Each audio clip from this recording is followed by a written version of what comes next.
Je m'appelle Tess Ledeux, je fais du ski freestyle. Ma spécialité, c'est le slopestyle et le big air. J'ai 22 ans et je suis originaire de La Plagne. Le ski freestyle, ça a commencé quand j'étais toute petite. J'ai grandi à la montagne, donc mes parents m'ont mise sur les skis quand j'avais 2 ans.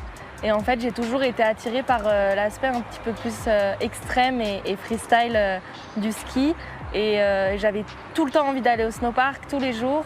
Et en fait, c'est tout naturellement que je me suis mise à cette discipline à l'âge de mes 9 ans, du coup. On part pour la deuxième journée d'entraînement. On fait 3 heures de slope et 3 heures de big air. Ça va être une grosse journée. J'étais très casse-cou quand j'étais petite et donc je pense que j'avais même pas encore conscience que j'avais des gens dans ma famille qui pratiquaient. Mais oui, je pense que ça m'a aiguillée. Je pense que ça m'a montré que c'était possible et que j'avais ma place là-dedans. Mais depuis toute petite, c'est presque comme quelque chose d'inné chez moi.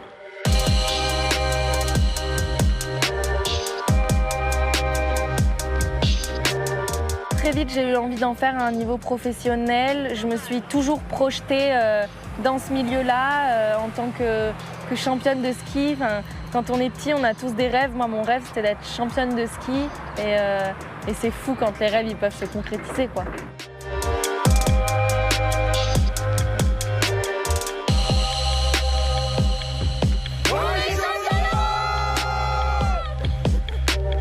J'ai intégré l'équipe de France à 14 ans, fait mes premières Coupes du Monde à 15 ans, mes premiers titres mondiaux à 15 ans aussi, et tout est arrivé très vite et très soudainement, donc je ne réalisais pas.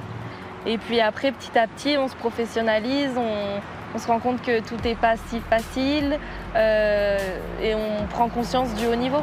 On est à Tignes pour la dernière Coupe du Monde de Big Air de la saison et l'avant-dernière Coupe du Monde de Slopestyle. Et c'est trop chouette, c'est une semaine que j'adore parce que c'est presque à la maison.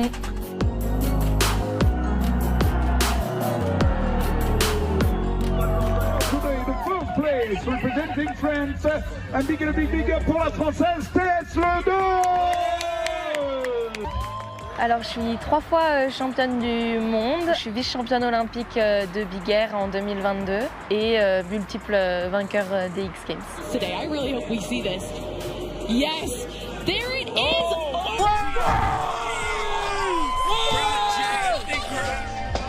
Ah, j'ai gagné 2 fois les X Games. Les paparazzi.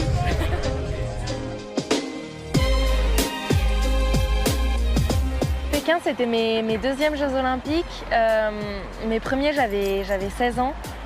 C'était une expérience de fou, mais beaucoup d'apprentissage plus que de moments exceptionnels. Et en 2022, c'était aussi un contexte particulier parce que c'était pendant le Covid. Donc l'avant-jeu a été très compliqué, toute la préparation, beaucoup de pression par rapport à ça. Et ça, c'est ma petite médaille des Jeux de Pékin. Ça s'est concrétisé par une 2e place en Big Air et c'était assez fou malgré toute la pression, malgré l'attente des gens. Et ça reste un souvenir exceptionnel. Ça représente, comme chaque médaille, beaucoup de travail, d'investissement et d'un long parcours. Une médaille olympique, c'est incroyable, mais quand on rêve d'une médaille d'or et surtout quand on est à 2 doigts de la toucher et qu'on la perd au dernier moment, au début, j'ai un peu vécu ça comme une défaite, pour être honnête. Parce que j'ai vu cette médaille autour de mon cou et j'ai eu l'impression qu'on me l'enlevait au dernier moment, donc ça a été super dur à gérer. Et après coup, j'ai réalisé que j'étais quand même vice-championne olympique, que j'avais jamais skié comme ça de toute ma vie, que j'avais donné le meilleur de moi-même et que je devais avoir aucun regret. Et aujourd'hui, je l'apprécie à 100%. Ma médaille, elle est trop belle et je suis super fière de ça. Aileen, on l'a pas trop revue depuis les Jeux. Elle a fait une grosse pause dans sa carrière, mais elle va revenir super fort pour les années qui arrivent, j'en suis sûre. Ça, c'est 2023. C'est la plus abîmée parce qu'on a bien festoyé après la fête, après la médaille. La Chine, je connaissais pas du tout, mais on y est retourné l'année dernière pour une Coupe du Monde sur le lieu du Big Air des Jeux Olympiques. Ni hao! Et quand on est arrivé là-bas avec mon coach pour la première fois, on s'est regardé et on était tout émus. Et vraiment, moi j'avais les yeux un peu mouillés, mais lui aussi. parce qu'on s'est rappelé de tous les souvenirs qu'on avait vécus là-bas, de tous les moments hyper forts, hyper intenses.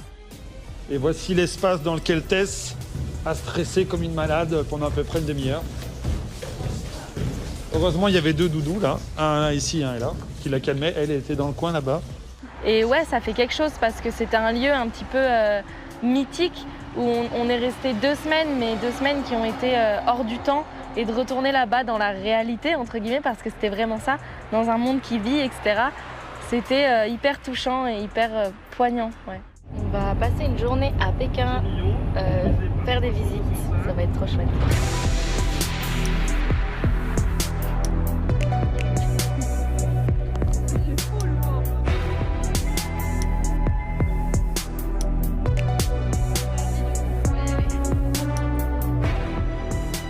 C'était la première fois du coup que je découvrais la Chine et c'est super intéressant comme pays. Ils ont une culture exceptionnelle, beaucoup de choses à apprendre et ils sont très intéressés par le sport, émerveillés par ce qu'on fait et c'était plein d'émotions en tout cas de retourner là-bas. Les JO, c'est très compliqué à décrire en fait comme événement.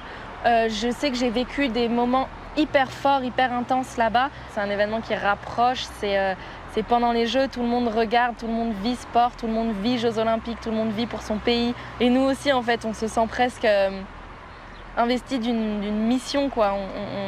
On court pour notre pays et pas que pour nous. Et ça, c'est que pendant les Jeux Olympiques que je ressens quelque chose comme ça. Et c'est dans ce sens-là, je trouve que ça rapproche les Français, quoi, autour du sport. Les 2 prochaines saisons, elles vont être très chargées. On a une saison pré-olympique l'année prochaine avec les mondiaux fin mars. Et puis bien sûr, à 2 ans des prochains Jeux, on se projette déjà et je commence déjà à me préparer pour ça. Et j'espère que je vais vivre des moments aussi forts qu'en 2022.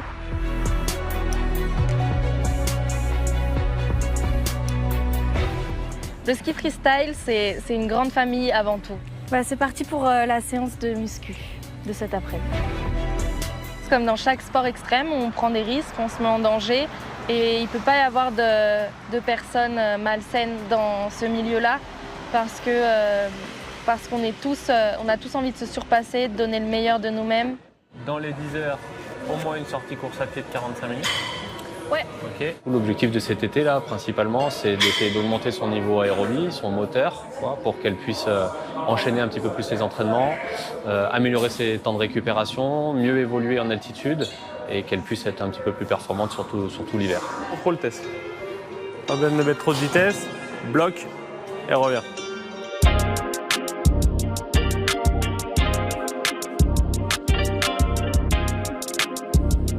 Les saisons, en fait, elles sont assez courtes, mais très intenses. On skie quasi tous les jours, donc on a besoin d'arriver très préparé. Donc en fait, la préparation physique, on ne se rend pas compte, mais chez un skieur, c'est 70% de notre temps à l'entraînement. Tessu, c'est quelqu'un qui est performant, je pense qu'il est passionné par ce qu'elle fait. Elle se donne tous les jours et je trouve que c'est intéressant parce qu'elle a ce côté un peu de revancharde à chaque fois qu'elle fait une compète. Si elle n'a pas performé, elle a envie de revenir toujours un peu plus fort. Et puis ce besoin aussi de se mesurer, au même titre que les garçons, se dépasser toujours. On est tous très copains et on a tous envie que l'autre réussisse. Donc je pense que déjà c'est un milieu très sain avec des très belles valeurs. Le sport en général, le sport c'est l'école de la vie. Hein. On dit cette phrase, c'est un petit peu cliché, mais c'est la vérité. On apprend la résilience, on apprend le dépassement de soi, des très belles valeurs, le vivre ensemble. Moi, j'évolue dans un groupe avec 9 garçons et en fait, tout le monde a su trouver sa place et ça, c'est les valeurs du sport et c'est ça qu'on aime.